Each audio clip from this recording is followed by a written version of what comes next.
Hi guys, आप लोग कैसे हैं। मैं मोहम्मद मिकाइल अंसारी और आप लोगों का मेरे इस यूट्यूब चैनल स्टडी मित्र मिकाइल में वेलकम है। दोस्तों, जैसा कि हम लोगों ने शुरू किया है एनसीईआरटी के बुक जो कि क्लास 10 मैथ्स का है, उसको हम लोग पढ़ना शुरू किए हैं दोस्तों। और सबसे पहले हम इसमें ट्रिग्नोमेट्री शुरू किए हैं, क्योंकि ट्रिग्नोमेट्री को बहुत से स्टूडेंट टफ समझ के छोड़ देते हैं। लेकिन मेरा यकीन मानिए दोस्तों, ट्रिग्नोमेट्री बहुत ही सिस्टमेटिक है। आसान तो नहीं कह सकते हैं दोस्तों, सिस्टमेटिक है। अगर इसे आप समझ लेते हैं स्टेप वाइज और इस पर प्रैक्टिस करते हैं तो आपको कुछ भी याद नहीं करना पड़ेगा। और यह एक समझिए कि माइंड गेम के तरह आपको मज़ा देगा और बनाने में भी आपको अच्छा लगेगा। और जितना प्रैक्टिस करेंगे उतना आपको हर चीज़ याद हो जाएगा, मज़ा आएगा और कॉन्फिडेंस भी बढ़ेगा। इसीलिए दोस्तों इसी को शुरू किए। वैसे तो सब कुछ पढ़ेंगे, ठीक है। अभी जो हमारा चल रहा है दोस्तों एक्सरसाइज 8.1, जिसमें दोस्तों आज हमारा क्वेश्चन नंबर 8 है। तो इसे पहले पढ़ के देखते हैं। यदि 3 cot A इक्वल टू 4, ठीक है दोस्तों, check whether 1 minus 10 square A बटे 1 plus 10 square A is equal to cos square A minus sine square A or not. कहने का मतलब है, हिंदी भी इसका साथ में है, यदि 3 cot A इक्वल टू 4 है तो जांच कीजिए कि 1 माइनस 10 स्क्वायर ए बटे 1 plus 10 square A is equal to cos square A minus sine square A है या नहीं। ठीक है दोस्तों, तो इसे हमको दिखाना है कि ये इसके बराबर है या नहीं। अभी चूंकि ये पहला चैप्टर है दोस्तों, इसमें हम लोग सिर्फ पढ़े हैं ट्रिग्नोमेट्रिक रेशियोज, या हिंदी में कहें तो हम लोग पढ़े हैं त्रिकोणमितीय अनुपात। तो उसी को लेके हम लोग आगे बढ़ेंगे दोस्तों। वैसे इसे प्रूफ करने वाले में आता है और इससे बहुत इंटरेस्टिंग तरीके से सोल्व या प्रूफ किया जा सकता है, लेकिन उसे हम लोग बाद में देखेंगे। यहाँ जितना पढ़े हैं यहाँ तक उसी के तरह से हम लोग बनाने की कोशिश करेंगे, ठीक है दोस्तों। तो यहाँ तक हम लोगों ने जो निकाला है वो हमारा है दोस्तों, सबसे पहले अगर सॉल्यूशन की बात करें तो हमारा यहाँ पर होता है क्या कि जो दिया हुआ है उसको पहले लिखने की कोशिश करें।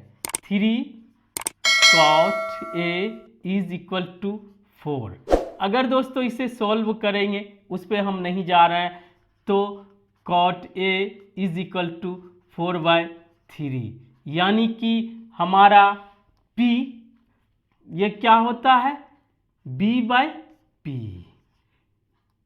तो यहाँ पे हमारा हो जाएगा B इक्वल टू 4 और P इक्वल टू 3। अब हमारा चैलेंज रहेगा H का मान निकालना।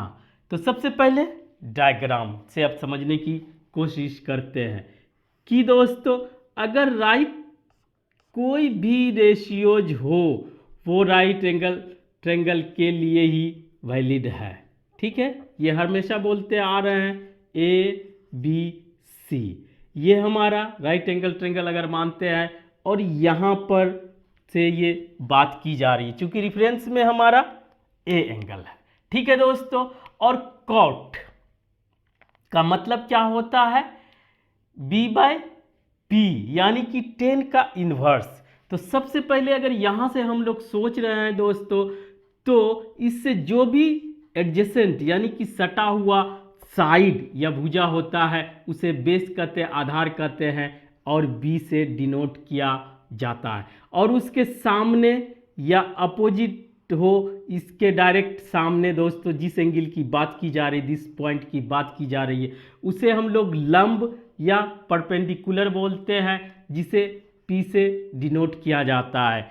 और ये यूनिवर्सल है, या कहिए इसको आप अपने दिमाग में बैठा लें, जो 90 डिग्री होता है उसके सामने की भुजा पहले तो सबसे बड़ी होती है और उसे हाइपोटेनस या लंब कहा जाता है, और दोस्तों उसे हाइपोटेनस का स्मॉल h से डिनोट किया जाता है। और यहाँ पर एक बात और समझ ले दोस्तों कि अगर आप C से सोचते हैं, सी को रेफरेंस मानते हैं तो ये इसका P ये बन जाएगा, B ये बन जाएगा, ये दोनों चेंज हो जाएगा, लेकिन दोस्तों ये हमारा फिक्स रहेगा। फिलहाल हम लोग यहाँ से आगे बढ़ेंगे।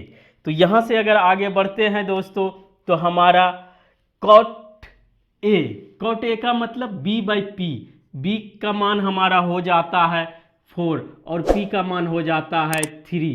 तो H का मान हमारा निकालना है, जो कि हम लोग जानते हैं। किससे निकालते हैं? यूजिंग या अप्लाइंग पाइथागोरस।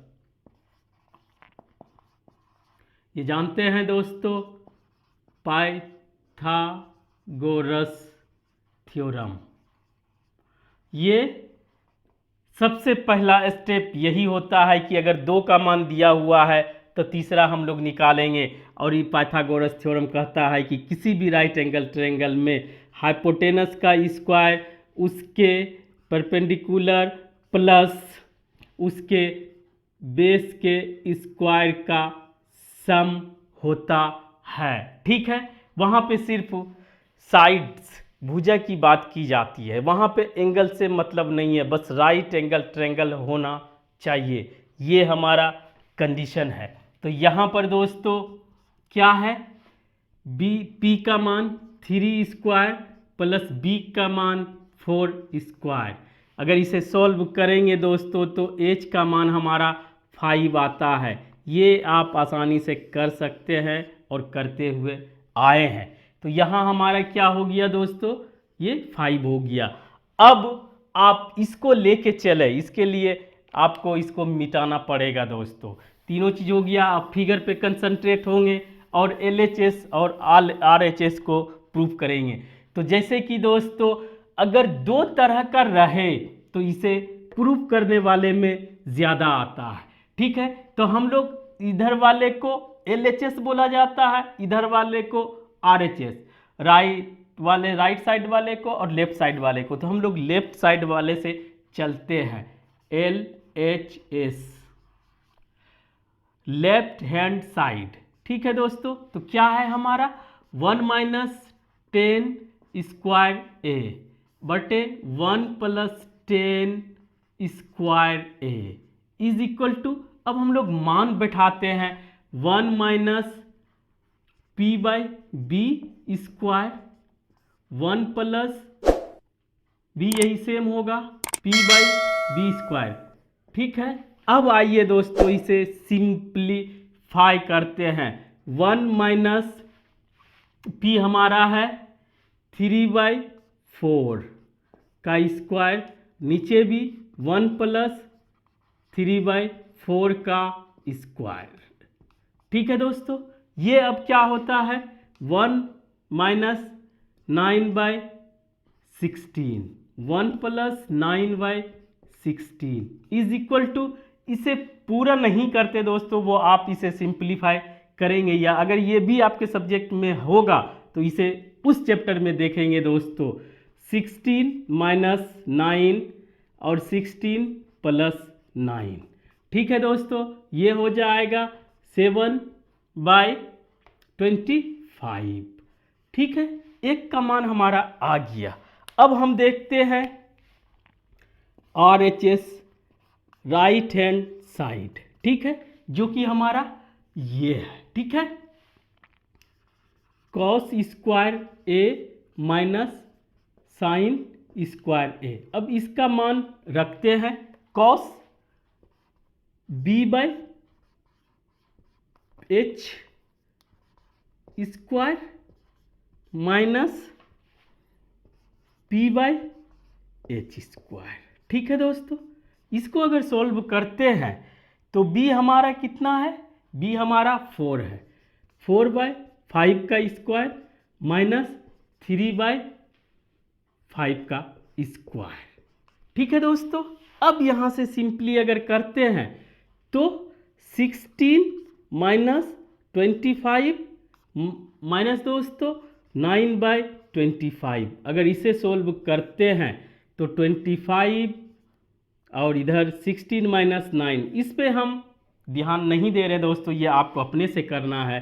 तो ये भी हो जाता है हमारा 7/8 25। इस तरह से दोस्तों दोनों हमारा क्या हो रहा है, ये इज इक्वल टू ये, इसका मतलब कि ये सेम हो रहा है, तो इसका मतलब हमारा यस आंसर होगा। और इसे प्रूफ में आएगा तो आप प्रूव्ड लिखेंगे दोस्तों। इस तरह से हम लोग सिंपल तरीके से सॉल्व करेंगे किसी भी क्वेश्चन को इजीली। ठीक है दोस्तों, आज बस इतना ही। अगर ये वीडियो आपको अच्छा लगा और आप इससे कुछ सीखे हो, प्लीज़ इसे लाइक करें, सब्सक्राइब करें और अपने दोस्तों के बीच शेयर जरूर करें दोस्तों। Thank you for watching, have a nice day.